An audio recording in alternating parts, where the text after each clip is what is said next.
Hey guys, and welcome to today's video. Now, today we're going to be doing a Chelsea versus Arsenal review. Now, I went to the game and pleased to say that Cookie from Arsenal Fan TV has joined me again. Got to give credit to him, especially after the way the game went today. But great to have you along again, mate. So straight away we'll go straight into it. What were your opinions on today's game? Yeah, I think it was good to see Arsenal put up a really resilient fight, and it was obviously a total contrasting performance to the one we had last season when we got absolutely battered 6-0. I thought we were much more resilient at the back. We defended well, and at the end of the day, it's a piece of sheer world-class brilliance from Eden Hazard, who I criticised a bit in the preview, but he really turned up his game. Probably man of the match today by quite some distance, and that really separated the game for us. And I think Chelsea really rose to the occasion, whereas some of our players not really didn't, but weren't at the same kind of level that Chelsea were. And Eden Hazard is the prime example of that, working so tirelessly to get that penalty, mucking off the likes of Chambers, Cazorla, and leaving Koscielny in a really awkward position. Definitely was a penalty. I think Koscielny was really lucky to get away with just a yellow. But yeah, that's pretty much what separates us. That you've got players that can make a difference and an impact in a game, whereas we not haven't, but players that kind of struggle in these kind of scenarios. Yeah, I mean, as I said in the preview, I was really nervous going into the game. But then I was standing in a pub near the Stamford Bridge before the game, and I saw the team sheets come out about an hour before the game, and I saw that Chamberlain wasn't playing, and I don't know what it was. Like, you still had Sanchez, you still had Welbeck, Özil, Wilshere, and for some reason that kind of changed for me. I sort of thought to myself, wait a minute, he's not playing Chamberlain, and you could kind of see from my opinion, because they Arsenal were attacking, because I was closer to the Arsenal fans, and usually we shoot to the Matthew Arden north stand, and you swapped us round, so you were shooting towards the shed in the first half, and for me it was just like you had pace on one side but not on the other, and it was just something that surprised me. But I mean, I don't think we played brilliantly today. It was a very tight game and it wasn't open at all. At first, I thought Arsenal were going to be very resilient, but then we kind of let you have possession. But yeah, world class from Hazard. I thought he was absolutely amazing. I mean, the way he got that ball and just with nothing happening, like literally, he just takes out a few players and then it was a penalty. And to be honest, till that point, I'd say Arsenal probably had the better play. Um, we kept on giving the ball away, but Arsenal didn't really make anything of it.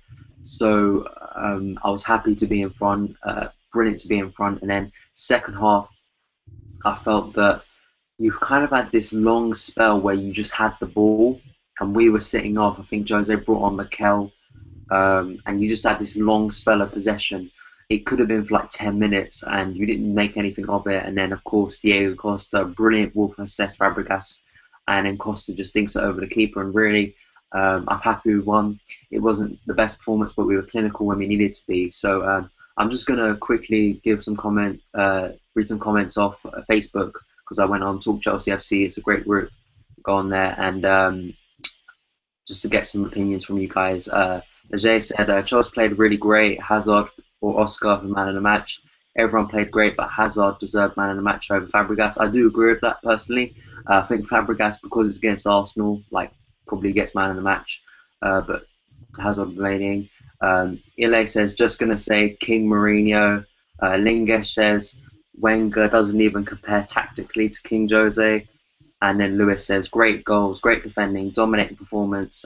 I wouldn't say dominating performance. What would you? I mean, of course, you said it's quite a resilient performance, but I mean, who would you put the blame on mostly? Would you say Wenger for his tactics, or would you say it's the players like Özil that didn't turn up? Who would you say is to blame? Um, Bit of both, really. I mean, certain individuals didn't turn up, like Mesut Ozil, but then again, I'm really frustrated that, relating to your earlier point about Oxlade-Chamberlain, why he didn't start the game. I mean, he's been our best player for the past 2, 3 games now. Very young, raw English talent, very pacey going forward, and it would have allowed for a perfect counter-attacking setup against Chelsea. Considering I expected us to be sitting back a lot in this game, soaking up a lot of pressure, and then counter-attacking with the likes of Welbeck, Özil, and Sanchez, etc. And plus Oxlade-Chamberlain would have been absolutely superb. But with that outlet on the left-hand side where we deployed Ozil, not only was he wasted, but that whole position was wasted because we created nothing on that left-hand side of the pitch. Which was really frustrating to watch because with Chamberlain, he's been one of our most consistent players recently. It would have been great to see him. And you could see when he came on in the later stage of the game how much of an impact he had, just driving at defenders. And that's what we really lacked in that second. I don't know why he didn't come on earlier as well. He came on at about the 75th minute. It's a ridiculous time to bring him on because, like you said, we were having that spell for a good majority of that second half where we were on top of the game, just dominating it. And Chelsea was soaking up our pressure. But we were doing nothing with it because we had no drive. And another player who, a bit controversial to say that I think we missed today, but certainly Theo Walcott. I think we really missed a player of his calibre today. And I hate to use injuries as an excuse, but I don't really know the extent of Chelsea's injury situation at the moment, but it looked to me like you had every single fit player in their right position today. I mean, I don't think I'm wrong on that. Whereas we didn't have Debussy, we didn't have even Arteta in the team, although Flamini filled in really well for him. Didn't have players like Diaby, etc. Not that he'd have made much of a difference, but Walcott, Ramsey, two really pivotal players for us. So I don't want to use that as an excuse, but if we were to match up with players of that calibre, it would be interesting to see. But then again, relating to what you said about players that didn't turn up, Ozil was, even though he was played out wide, he was pretty garbage as it was. He just looked weak, lackluster. He didn't look ready or mentally prepared for the game, which was just massive frustration to see. I mean, just going on from that point, like about the injuries, because it's something that does interest me about Arsenal a lot of the time. But it's something that keeps on happening every year. So clearly, there's like you probably know him, The Grove, is that his name on Twitter? Yeah. He's done pieces on this before, and he says like it's Wenger, he trains the team too hard, Yeah, he constantly wants his best, and yeah. and it's like walking home from the game. I was with my brother and my dad, and I said that you missed Aaron Ramsey. Aaron Ramsey is a player I really rate. He reminds me a lot of Frank Lampard as a type of midfielder. But this is something that happens yearly, so it must really frustrate Arsenal fans. I mean, you've had this, and you brought in the guy I think from Germany, and it's just like you see players like Wilshere today, who actually I don't think had a bad game. We were all giving him stick, but he didn't actually have a terrible game compared to others. He got muscled off the ball loads and loads of times. And the thing is, like with our injuries, is a lot of the time our fitness team, when players get injured, unless it's a really, really bad injury, like if it's a hamstring, you see Costa, the hamstring injury, and he's still scoring. So that's you've got to give some thanks to the medical team for that, I think. But this is something that's been going on for years with Arsenal, and it's just weird that it's like the defensive midfielder position and Wenger's tactics, it just doesn't change, and it must frustrate Arsenal fans. For me, do you think, again, where do you think the blame lies? Does it blame on the fitness team or Wenger, or do you think it's once again a bit of both? I don't think we can blame the fitness team anymore because even though last season they weren't particularly of a great standard, we brought in the most elite fitness coaches in the world now. The fitness coaches that were with the Germans at the World Cup. So that can't be criticised at all, really. And if you look at the injuries we picked up, although a lot of them, like the Nacho Monreal one where he damaged his back, that was in training. Things like that. Abu Diaby's constantly picking up ones in training, but he's constantly picking them up just when he leaves his front door. We're just not a physical team. If you look at the players we've got, the size of them compared to the players we were up against today. I mean, Jack Wilshere is a tiny guy. So's like Alexis Sanchez. Very small, minuscule players. The only big players we've got are Mertesacker, Koscielny, and Danny Welbeck up top. Apart from that, we've not really got any physical presence, and that's an area of you could have a team full of Lionel Messi's, but if you put them up against a team like, I don't know, Stoke away on a cold Tuesday night, it's odd to see how they'd match up in that kind of game, really.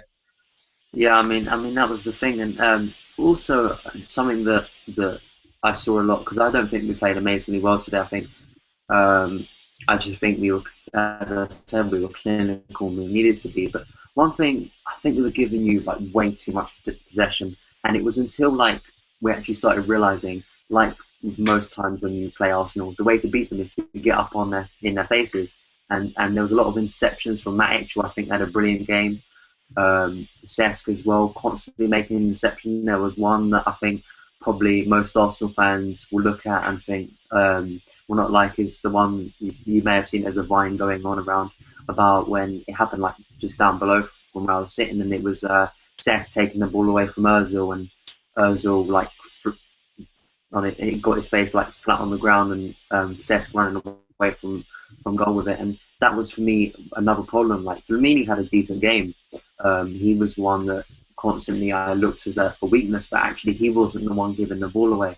But I just think like that first 20-minute period we talked about yesterday, you got through it quite well. I mean, the time kind of went quite fast in like because in the second half I couldn't see the scoreboard from where I was sitting, so I didn't actually know the time. Like it kind of flew by quite quickly, so I had to guess what time it was a lot of the time because I didn't have a watch on me. But the thing was, like, you got through that first 20 minutes, and then the incident with Wenger happened, and that seemed to change. It seemed to infuriate our crowd, and it seemed to that was for me the period where it just switched. What did you think of that? Because for me, I don't like what Wenger done. I know Mourinho hasn't done um, has done worse, poking in the eye. Of course, I'm not going to try and hide that. But I just think, why is Wenger doing that? I didn't see it on TV. I stood up, and it's just it to me it kind of it changed the game, and it just makes Arsene Wenger look bitter to me. I mean, I don't know your opinion on what Wenger did. Um, just to get your opinion. Well, I wouldn't say that was like the changing point in the game. I think the obvious changing point was a penalty decision, but I think we responded to that well. But looking at what Wenger did, very unprofessional. He's a grown man you're talking about here, having a childish spat to each other. It's pretty pathetic. I think it's very unprofessional of Wenger. I wouldn't particularly want to see him doing that, but then again, out of all the garbage Jose said about him unnecessarily, he shouldn't really resort to violence, if you want to use that petty term. He brushed him aside really, but Mourinho's obviously antagonised him somehow. I guess obviously because they went to Jeff Shreves in the game, and they were saying that Mourinho said something to Wenger to really get him going, but grown men, they should be expecting stuff like that. All in that line of work, you're obviously going to be taking abuse into every single game that you go to. I mean, the amount of abuse I think it gets at Stoke away when they've got the face masks out and everything. He should really be expecting that kind of thing. But there are aspects of Wenger's game that really frustrate me: the tactics, the naivety, the stubbornness. Mourinho is a very flexible manager in a sense that he will adjust for every single game. We won't do that. For every game we go to, we will play the Arsenal way, which is fine when you're playing Sunderland or Burnley or Hull or West Brom or something, because you can brush those teams aside playing Arsenal football. But when you're looking at your opposition and you're being naive to them, it is really frustrating to watch. And that childish spat kind of sums up how we performed today. Yeah, I'm just going to read some comments that we've got on the stream. Dorman said this question to me: do you think Schürrle plays too much back passes and afraid to dribble, or not too good at dribbling? For me, Schürrle had a really bad game today, really poor.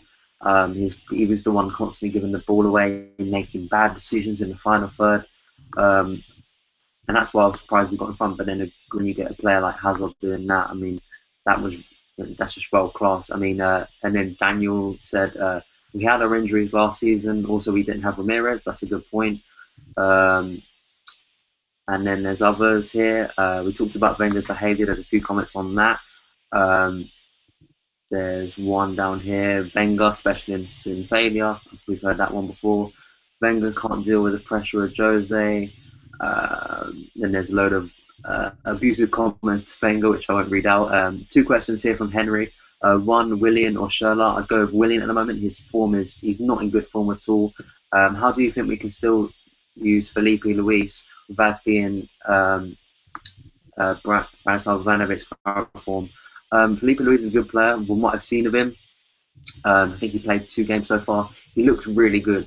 and I think he's one of those players that can kind of just slot in and have a good game. Um, so thanks for your questions. Keep them coming, and also send bring some questions, not abusive ones, to Cookie, like asking him questions on Arsenal, because want to have more discussion. So just moving on, like something that we talked about yesterday was Cesc Fabregas. Of course, the spotlight was always going to be on him. For me, he had an excellent game. He got man of the match. I actually didn't because I didn't know that he made the assist for the second goal. I'm just stressing because Arsenal kept on pressing at that point, and the ball got. I thought the ball just got bumped out by someone. But then, of course, seeing it second time, it's Cesc with the ball to Costa. How do you think Cesc played today? And also the reaction, because as I was so close to the Arsenal fans, the reaction was very negative. It was F off Fabregas most of the time. So those two things, how Fabregas' performance and the reaction. Fabregas was his consistent self. He was absolutely superb, as you would expect him to be. He had a really solid performance, like he has done for the whole course of the season. The reception he got from the concourse, I think, just I did expect it in a way because he knew who he was moving to. Arsenal fans absolutely loathe Chelsea, so I did expect that. And if you're sitting in the stands and your reaction, the way you perceive things is going to be different as to watching it on TV. Because when I'm thinking about it, I'm just thinking, God, just ignore the bloke. I don't care about him, to be honest. I'm only interested in the players that are representing the cannon on their shirt. But players like Fabregas, if Chelsea were the only club that came in for him, if we rejected him, he wants to play at the top level, then what are we meant to do as fans? Who's to blame there? It's got to be Arsene Wenger. But then again, we don't need a player of his caliber in our team. I mean, the way he played today maybe proves that he's a slightly better player than Mesut Ozil in some respects, but he's obviously got the Premier League experience behind him, and he's a slightly older player. But then again, Fabregas absolutely bossed the game today, and certainly was the cut above Mesut Ozil. But I just wish he wouldn't. I think he deserves some criticism because he knew exactly who he was moving to. I've said that once already, but I think there's not much we can do as fans. We shouldn't be criticising too much. But I think he doesn't help the situation with all the stuff he comes out with. Like he says after the game, "I know the Aston fans, they love me." No, just drop it because he says it every pretty much every week now. He's getting tiresome. We've moved on. You've moved on. You're playing for Chelsea now. He keeps going on about how he's only interested in Chelsea, but then again, he keeps relating to petty things about Arsenal. So, that's just my opinion on it. I've got, I think, a couple of questions for you. One from Dorman. Why is Joel Campbell not playing? He's not the greatest, but can do a job. I rate him highly as a Chelsea fan. So, sorry, what's this? It's a question from Dorman. Why Joel Campbell is not playing? He's not the greatest, but he can do a job. I rate him highly as a Chelsea fan. So, do you think why is Joel Campbell not playing? Yeah, I think certainly on that left-hand side it'd have been a lot more effective than Mesut Ozil would have been. But Wenger obviously doesn't see something in him. There's some kind of agenda going on between them. Not too sure what, because Joel Campbell had a superb World Cup. He played for us last week against Southampton, and he was awful in that game, to be fair. He created absolutely nothing for us.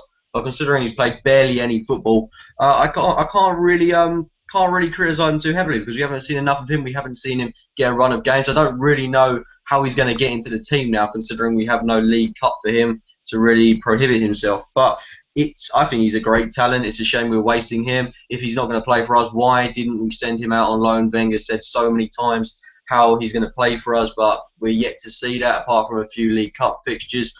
It really frustrates me.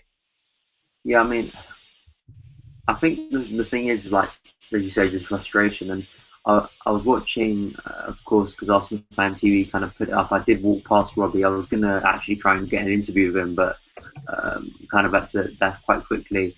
And from the vibe I'm getting from most Arsenal fans on Twitter, the interviews on Arsenal Fan TV and all of that, it's kind of mixed because mostly, like we were saying, of course, frustration and of course not happy.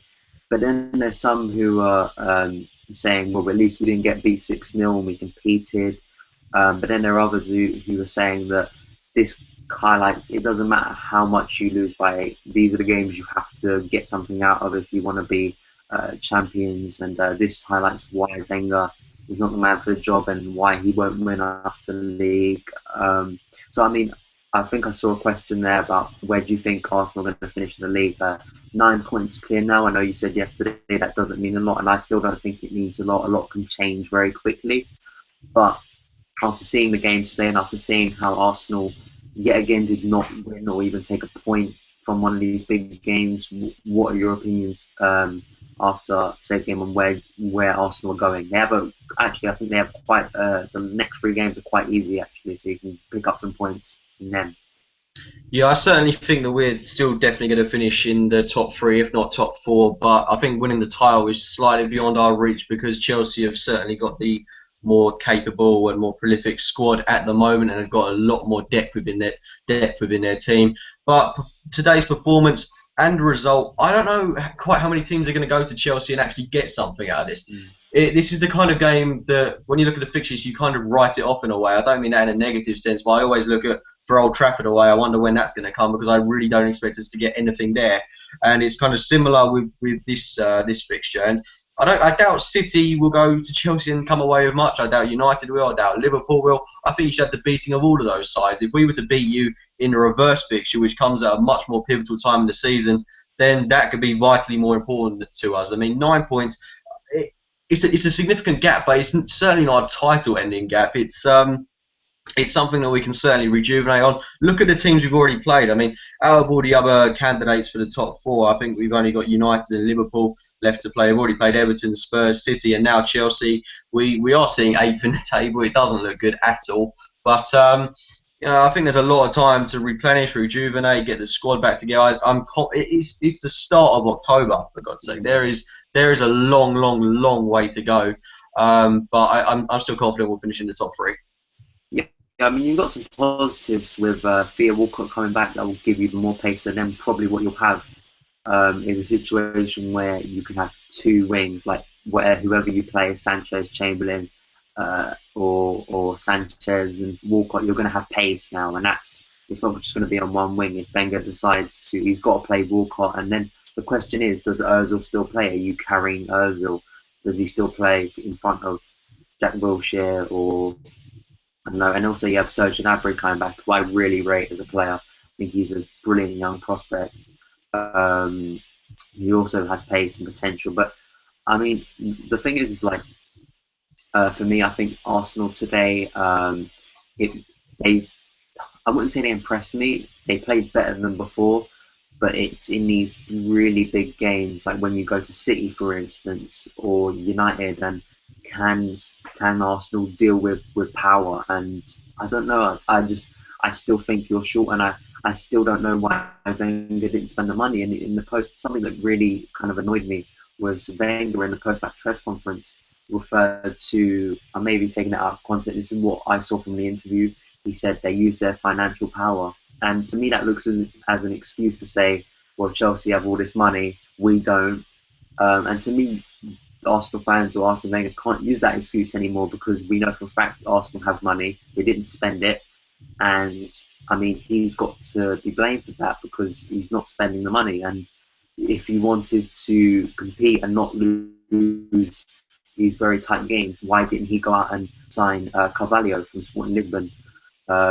Why didn't he go out and sign another defender? You know, it's all these questions, and I'm sure it's a bit ridiculous, like you said, that it's October, so there's still a long way of the season to go. But I mean, Arsenal want to be winning things, right? I mean, they want to be known as a massive team, like a team that wins titles and stuff. And I mean, if you say, for instance, if you were to get 3rd or 4th again, and you weren't to win another cup, I mean, what would be the reaction from you personally? It would be a bit of a stalemate, really, because the idea of this season was to push on. I mean, end that trophy drought, and I still think we're in a rehabilitation process in a sense. I mean, if you look at the team we had about 3 years ago, when you've got Alex Song playing at West Ham now, the team was slowly deteriorating, and now we're building up a nice, healthy team based around players like like Özil and the likes, and we've got great players coming through the youth, like you've already said, like Serge Gnabry and Zelalem and Daniel Crowley, players like that. So I think we've really got a good setup at the moment. But I don't know why we didn't buy a player in January. To be fair, there are strong rumours coming out now that Sami Khedira has agreed a pre-contract, something like that, but don't quote me on that because it's probably not true, for January, and he'd be an excellent addition to the team. But I don't. That wasn't where the problem for us today. The problem was that although I'm not dissatisfied with the performance in the sense there was nothing like that Dortmund game where we rolled over and we just got absolutely humiliated and spanked right from the first. It wasn't like that because we were the ones controlling possession, conducting the game, especially in that second half, and it kind of felt like a home fixture in a way. But in a sense, it's like we can't break teams down. That's it. And that's why I was majorly worried when we conceded that first goal. I kind of felt like it was game over then because I knew we'd really struggle to break you down. It's a problem we've had throughout the whole course of the season. Against Crystal Palace, against Besiktas, against Everton, we really struggle to find an alternative and a plan B. If you just look at what we do, it's left to right passing, trying to find an opening. Chelsea at 1-0 were never ever going to leave a space open. So that's where our real problem was today, that we haven't really got any alternative. Yeah, I mean that's the thing. I mean it's no there's no change from Wenger, and the thing is like what I love about Mourinho is that week from week he can adapt to what he's doing. So, for instance, if you watch us against Aston Villa, we have more freedom. We're going to attack the team and we'll play a bit more open and we'll push up the fullbacks a bit more. But then we'll go to Man City and we'll think, wait a minute, Man City, if we keep ourselves open, we could lose this game. So let's play a little bit more tighter. Let's not push up the fullbacks. Let's keep this solid. And we nearly won that game if it was not for Frank Lampard. And even today, he's changed his tactics a bit. At the first, we were trying to play a bit more possession, and when we went 1-0 up, we, in that second half, changed our tactics to sitting back a bit more, which I didn't quite like, but in the end, we got a clean sheet. So I got a question, I think I just saw on Daniel again. How long will Wenger last, in your opinion? 3 years. I think he's not going to get sacked. That's never going to happen unless things get really bad. And he's got every right to not get sacked. I've got massive respect for the guy, everything he's done for the club, and the past 8, 9, whatever years it's been since we won that trophy and we had that massive gap. A lot of that was due to the fact that we built a stadium, and any other club trying to do that, with the exception of Man City and Chelsea, Liverpool tried to do it, and of course they have just decided to expand Anfield now. They're gonna struggle doing that. We're one of the few clubs that could actually continue to persist in the top four and rejuvenate the team and build a whole new stadium. We went through that whole patch where we had players like Sebastian Scolacci and Nicholas Bentner, players like that, really downgraded players, and now we're at a point where we've won the FA Cup. We're building on that team. We've brought in Alexis Sanchez, we've brought in Mathieu Debuchy, players like that. We need to bring in big names next summer. I think Marco Reus would be an absolutely superb player to bring in. Someone who could be our Eden Hazard in the sense that he makes a big difference to the team and he can really step up the game and be that little bit of magic that we sometimes lack in the final third. But we still need to bring in centre-backs, defensive midfielders, but I certainly think a minimum of 3 years Wenger will be in a job for. The only possibility of him leaving will be when he decides to retire, which you'd think would be at the end of his contract. Yeah, I mean, it must frustrate Arsenal fans. Like you see a game today where you don't capitulate, you're competing for most of the game, and you lose it by 2-0 to 2 moments of quality, and you just think, I'm sure most Arsenal fans are sitting there and thinking, if we had that defensive midfielder, if we had that, as you say, Marco Reus or a Diego Costa, Danny Welbeck didn't have a lot to do today in terms of. I don't think he had one clear-cut chance at all. I don't think he was barely in the game. I don't blame him for that. It was just he didn't get any service at all. So you can't blame strikers for that. I mean, so I don't think you can instantly say he's not a big game player because Costa got the service from Fabregas like he has been doing all season, and he still, so you still need the chance to miss it. So I mean, it must like because I know there's still some Arsenal fans who are saying we can win the league. You have just said that you think the league is kind of beyond you. What about like the Champions League, for instance? That's what I hear a lot of Arsenal fans saying. Do you think in the Champions League it's going to be the same situation when you come up against the Bayern or Real Madrid, like power and strength, or is it just going to be the same situation all over again?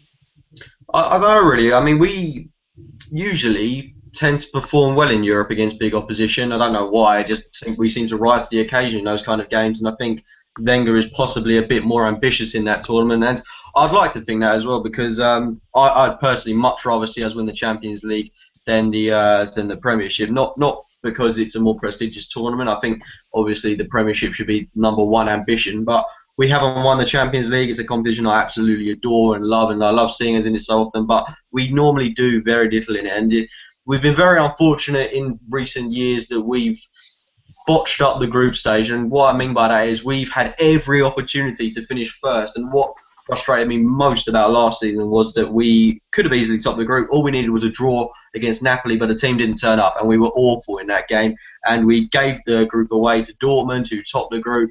They got the easier team, and then we got knocked out inevitably against Bayern. And I think really what hinges on the Champions League this year is us topping the group, beating Dortmund at home. Hopefully we can go far in it. I'd be more than happy just to see us get to the semi-finals, but I think we could go a long way in it. I still think winning that is still slightly beyond us because we haven't got the players to go head to head with some of the players like Real Madrid or Barcelona or Bayern have got at the moment, and you're going to have to face one of those teams at some point in the competition.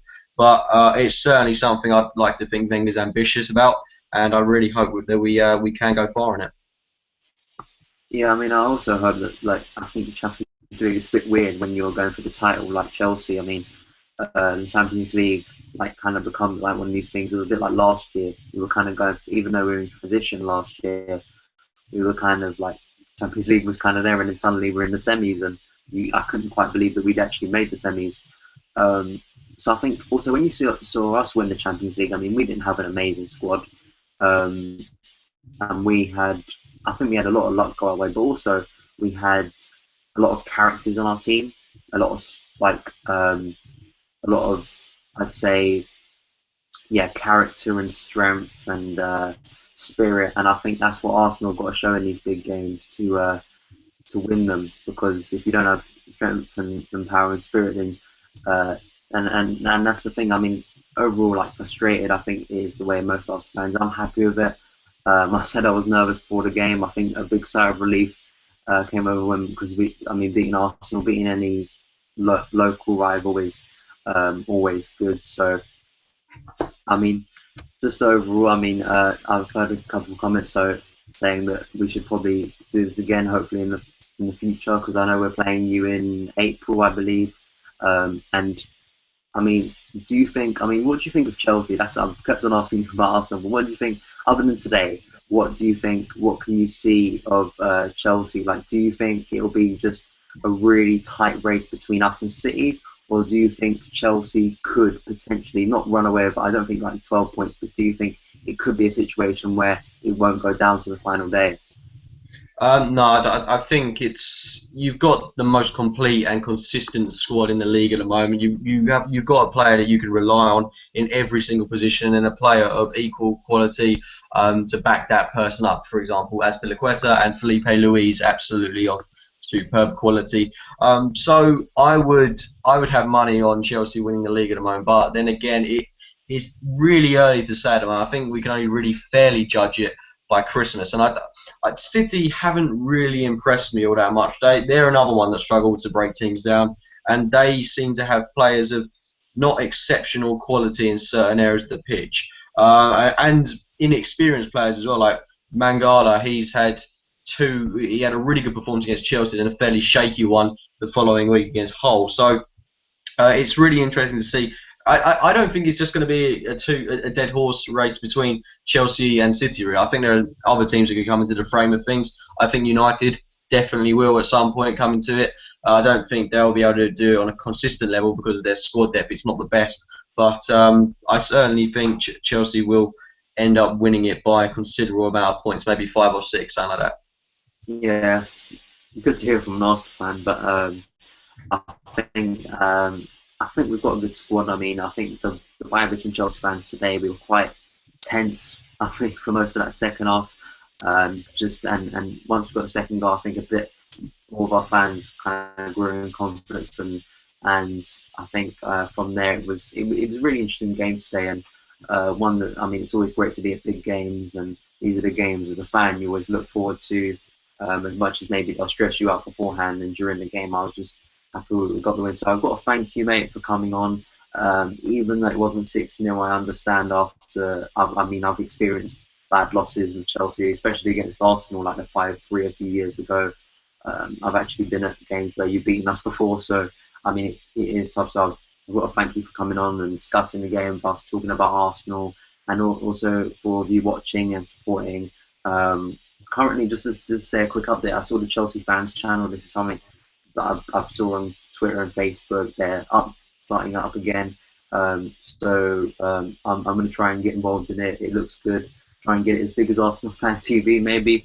That could be good. But I'm just over. Thanks for watching, guys. So just before we go, quickly, please promote your channel, promote Ask Fans, all that good stuff, and then we'll wrap it up. Yeah, just check out my own channel, AFC Game by Game. Follow me on Twitter at simplycookie_, and make sure to check out the guys at Arsenal Fan TV. Yeah, so that's about it. Thank God we did win that game, because I can imagine exactly what maybe not Cookie here, but most Arsenal fans would have been doing. I know I just had bad visions of Robbie after the game, giving it larger after Arsenal beating us, but luckily that didn't happen. We did go away with the 2-0 victory. So give me your thoughts on the game in the comments below. No Premier League football now for 2 weeks, which is really frustrating. Crystal Palace away is the next game, so I'll be doing my preview for that, and maybe I might do a Q&A soon. But yeah, thanks for watching, guys, and follow me on Twitter at Son of Chelsea. Please like, rate, comment, subscribe, all that good stuff, and yeah, I'll see you again.